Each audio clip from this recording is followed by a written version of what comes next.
과일이라고 하면 대부분 다채로운 색감과 상큼한 향, 풍부한 영양소를 떠올리시며 건강의 상징으로 여기실 겁니다.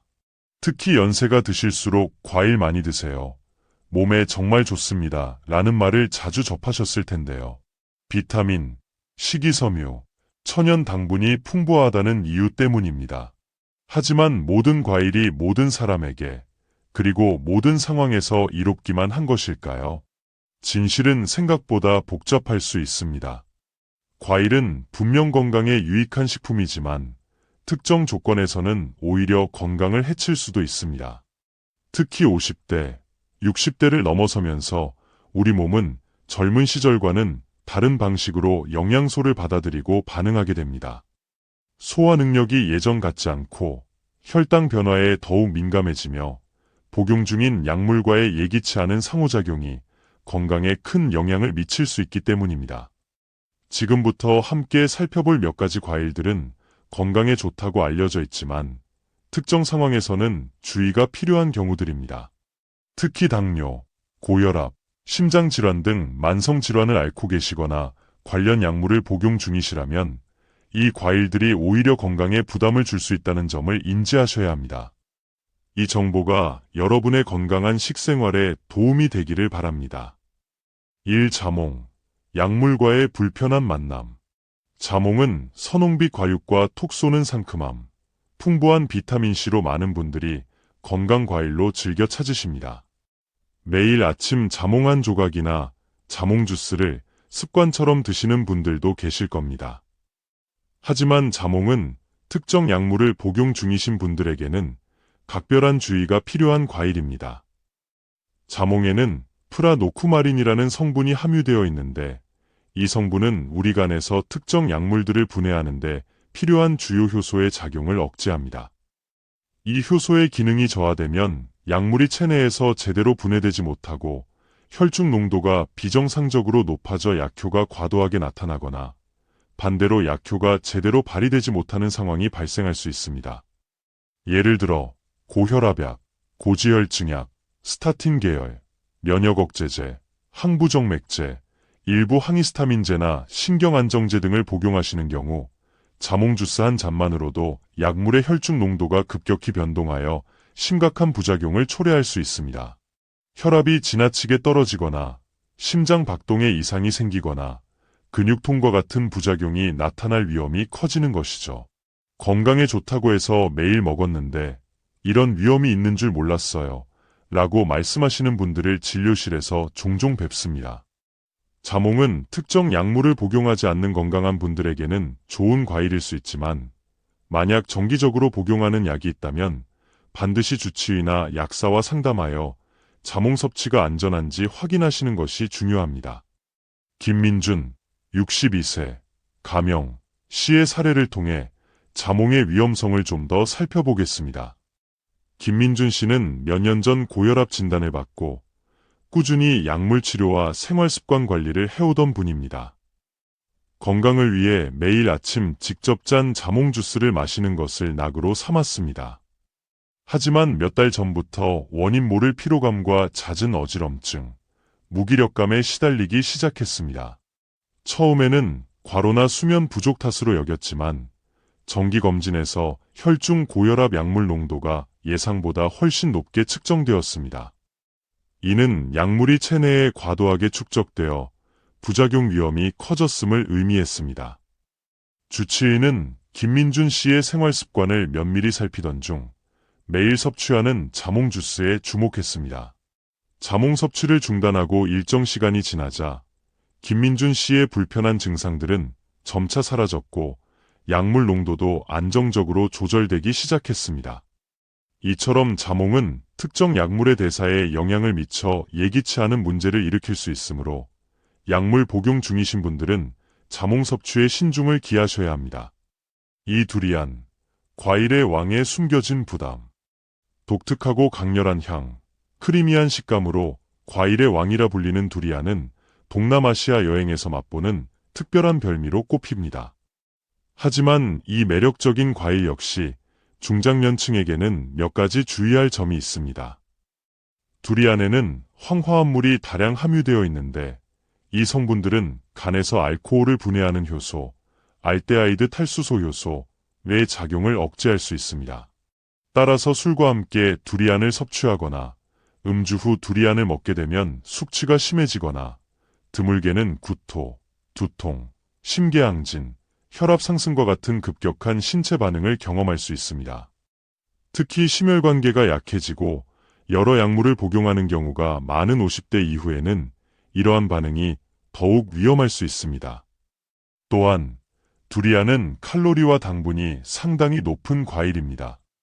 소량만 섭취해도 생각보다 많은 열량을 섭취하게 되어 체중 관리가 필요하거나 당뇨병으로 혈당 조절에 신경 써야 하는 분들에게는 부담이 될 수 있습니다. 지방 함량 또한 다른 과일에 비해 높아 소화 기능이 저하된 분들에게는 더부룩함이나 소화 불량을 유발할 수도 있습니다. 박지혜, 68세, 가명, 씨는 평소 새로운 음식에 도전하는 것을 즐기는 분이셨습니다. 어느 날 저녁, 지인이 선물한 두리안을 맛있게 드셨는데 그날 밤 갑자기 심장이 빠르게 뛰고 온몸이 화끈거리는 증상을 경험하셨습니다. 다음날 병원을 방문하여 검사한 결과 혈당과 혈압이 일시적으로 매우 높게 측정되었습니다. 의사는 두리안 섭취와의 관련성을 설명해 주었고 박지혜 씨는 그 이후 두리안 섭취를 조심하게 되었습니다. 두리안은 분명 특별한 맛과 영양을 지닌 과일이지만 그 이면에는 노년의 몸에 부담을 줄 수 있는 요소들이 있음을 기억하시고 섭취량과 빈도를 현명하게 조절하시는 것이 좋겠습니다. 3. 스타프루트, 별과일 아름다운 모양 뒤에 신경 독성. 별 모양으로 잘랐을 때 단면이 아름다워 스타프루트라고 불리는 이 과일은 아삭한 식감과 상큼한 맛으로 샐러드나 음료에 활용되기도 합니다. 하지만 이 과일에는 카람복신이라는 신경 독소가 함유되어 있어 신장 기능이 저하된 분들에게는 매우 위험할 수 있습니다. 건강한 신장은 이 독소를 효과적으로 걸러내어 소변으로 배출시키지만 만성 신부전 환자나 투석을 받는 환자들처럼 신장 기능이 약한 경우에는 이 독소가 체내에 축적되어 심각한 신경계 증상을 유발할 수 있습니다.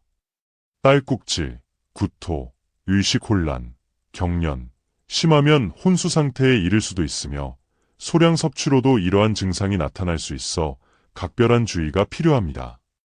노화 과정에서 신장 기능은 자신도 모르는 사이에 서서히 저하될 수 있습니다. 특별한 신장 질환 진단을 받지 않았더라도 고령이시라면 스타프루트 섭취는 가급적 피하시는 것이 안전합니다.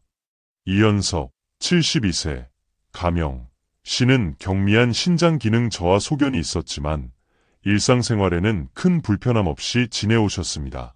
어느 날 시장에서 처음 보는 예쁜 모양의 스타프루트를 보고 호기심에 몇 개 구입하여 며칠간 간식으로 드셨습니다. 처음에는 가벼운 어지럼증으로 시작되었으나 점차 기억력이 흐릿해지고 말수가 줄며 손끝이 떨리는 증상이 나타났습니다. 결국 균형을 잡기 어려워 병원을 찾았고 검사 결과 스타프루트의 신경 독소가 제대로 배출되지 못하고 체내에 영향을 미치고 있음이 밝혀졌습니다. 스타프루트 섭취를 중단하자 증상은 서서히 호전되었습니다. 반짝이는 뇌형과 달리 스타프루트는 특정 분들에게는 심각한 위험을 초래할 수 있음을 기억하시고 특히 신장 건강에 유의해야 하는 분들은 식단에서 제외하는 것이 바람직합니다. 4. 체리모야, 커스터드 애플 부드러운 과육 속 씨앗의 경고. 크리미하고 부드러운 식감, 달콤한 열대 과일의 풍미로 사랑받는 체리모야 역시 주의해야 할 부분이 있습니다. 체리모야의 과육 자체는 적당량 섭취 시 대부분 안전하지만 문제는 씨앗과 껍질, 입에 함유된 아노나신이라는 신경 독성 물질입니다. 이 아노나신은 장기간 또는 다량 노출될 경우 파킨슨병과 유사한 신경계 퇴행성 변화를 유발할 수 있다는 연구 결과들이 있습니다. 체리모야의 씨앗은 작고 단단하며 과육 속에 박혀 있어 무심코 씹거나 삼키기 쉽습니다. 만약 씨앗이 부서지면서 그 안에 성분이 노출되거나 장기간 반복적으로 섭취하게 되면 아노나신에 노출될 위험이 커집니다. 특히 노화로 인해 체내 해독 기능이나 신경계의 방어 능력이 저하된 경우 이러한 독성 물질의 영향에 더 취약할 수 있습니다.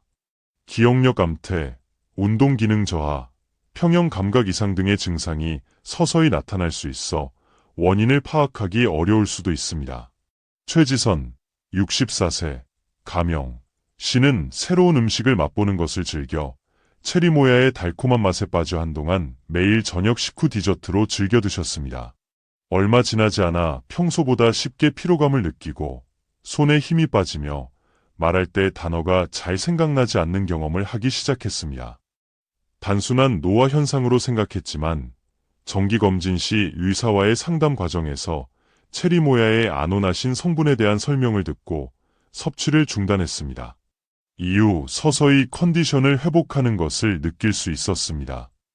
체리모야를 드실 때에는 반드시 씨앗을 완벽하게 제거하고 과육만 소량 섭취하시거나 불안하시다면 망고, 바나나와 같이 신경 독성 우려가 적은 다른 열대 과일로 대체하시는 것이 현명한 선택일 수 있습니다. 5. 미숙한 파파야, 소화 효능 뒤의 자극 가능성. 파파야는 파파인이라는 단백질 분해 효소가 풍부하여 소화를 돕는 과일로 잘 알려져 있습니다. 부드럽고 달콤한 맛으로 많은 분들이 즐겨 드시지만 아직 덜 익은 녹색 파파야는 주의가 필요합니다. 미숙한 파파야에는 라텍스 성분이 고농도로 함유되어 있는데 이 성분은 일부 사람들에게 알레르기 반응을 일으키거나 위벽을 자극하여 속쓰림, 복통, 소화불량 등을 유발할 수 있습니다. 특히 위장이 예민하시거나 기존의 위염, 위궤양, 역류성 식도염과 같은 소화기 질환을 앓고 계신 고령자의 경우 미숙한 파파야의 강한 자극이 증상을 악화시키거나 회복을 더디게 만들 수 있습니다. 라텍스 알레르기가 있는 분들은 파파야 섭취 시 입 주위 가려움, 두드러기, 심한 경우 호흡 곤란과 같은 반응을 경험할 수 있습니다. 바나나, 아보카도, 밤 등의 알레르기가 있는 분들은 파파야의 라텍스 성분에도 교차 반응을 보일 수 있으므로 더욱 유의해야 합니다. 윤지선, 76세, 가명, 씨는 평소 소화가 잘 안 되어 고민이던 중 파파야가 소화에 좋다는 이야기를 듣고 매일 아침 스무디에 넣어 드셨습니다. 어느 날 아직 푸른 빛이 도는 미숙한 파파야를 무심코 사용했는데 그날따라 음료를 마신 후 목이 칼칼하고 숨이 답답한 느낌을 받았습니다. 비슷한 증상이 반복되어 병원을 찾았고 경미한 라텍스 알레르기 반응일 수 있다는 진단을 받았습니다. 파파야는 반드시 잘 익은 노란색 과육을 선택하여 섭취하시는 것이 안전합니다. 잘 익은 파파야는 라텍스 함량이 현저히 낮아지고 소화에도 부담이 적습니다. 건강을 위해 선택한 음식이 오히려 불편함을 초래하지 않도록 현명한 선택이 중요합니다. 6. 아키, 치명적인 저혈당의 위험. 아키는 열대 지역에서 주로 소비되는 과일로 우리나라에서는 다소 생소할 수 있습니다. 하지만 해외여행이나 수입 과일을 통해 접할 기회가 있을 수 있어 주의가 필요합니다. 아키는 특히 덜 익었을 때 매우 위험한 과일입니다. 미숙한 아키에는 하이포글리신 A라는 독성 물질이 다량 함유되어 있습니다. 이 물질은 체내에서 포도당 생성을 억제하여 심각한 저혈당을 유발합니다. 이를 자메이카 구토병이라고도 부르는데 증상으로는 심한 구토, 복통, 전신 쇠약, 경련, 의식 저하 등이 나타나며 심한 경우 혼수 상태에 이르거나 사망할 수도 있습니다. 특히 혈당 조절 기능이 저하된 노년층이나 당뇨병 환자에게는 미숙한 아키 섭취가 치명적일 수 있습니다. 과일이 완전히 익어 씨앗 주변의 붉은 부분이 자연스럽게 벌어진 후에야 독성이 줄어들어 안전하게 섭취할 수 있다고 알려져 있지만 일반인이 이를 정확히 판단하기는 어렵습니다.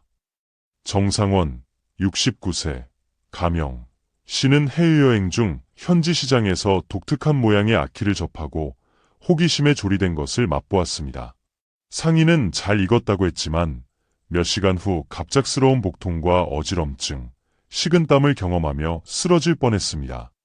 급히 현지 병원을 찾았고 미숙한 아키 섭취로 인한 경증에 저혈당 쇼크 진단을 받았습니다. 정상원 씨는 맛있는 과일인 줄만 알았는데 그렇게 위험할 줄은 상상도 못했다며 당시에 아찔했던 경험을 이야기했습니다. 아키는 섭취 방법에 따라 약이 될 수도 독이 될 수도 있는 극단적인 양면성을 지닌 과일입니다.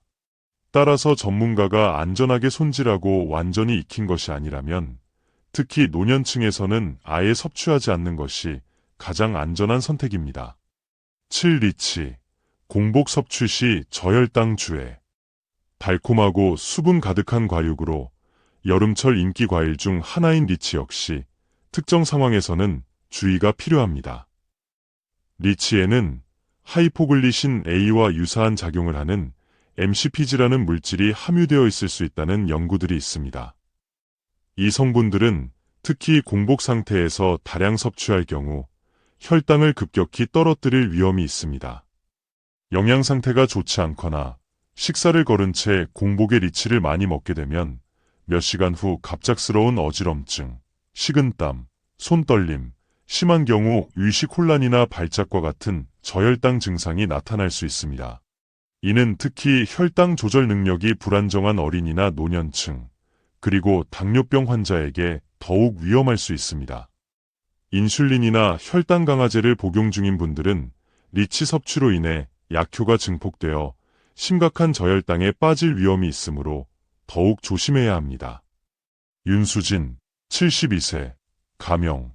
씨는 평소 과일을 매우 좋아하여 아침 식사 대용으로 리치 한 접시를 즐겨 드시곤 했습니다.